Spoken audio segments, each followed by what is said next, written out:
நிச்சயமாகவே ஆண்டவர் விழுந்து போன நம்முடைய குடும்பத்தை மறுபடியும் கர்த்தர் நிறுத்த போகிறார். விழுந்து போன வருமானத்தை ஆண்டவர் மறுபடியும் நமக்கு தருவேன் என்று கர்த்தர் வாக்கு கொடுக்கிறார். விழுந்து போன சரீர சுகத்தை ஆண்டவர் நமக்கு தருவேன் என்று கர்த்தர் வாக்கு கொடுக்கிறார்.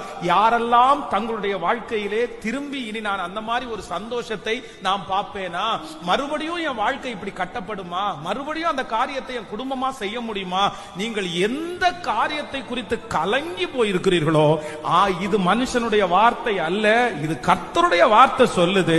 இல்ல, விழுந்து போன அந்த காரியத்தை நான் உனக்கு திரும்பவும் அதை சரி பண்ணி பாழா போனதை சீர்படுத்தி திறப்புகளை அடைச்சு பூர்வ நாளிலே இருந்தது போல அந்த சந்தோஷத்தை அந்த மகிமையை மறுபடியும் தருவேன் என்று கர்த்தராகிய ஆண்டவர் வாக்கு கொடுக்கிறார்.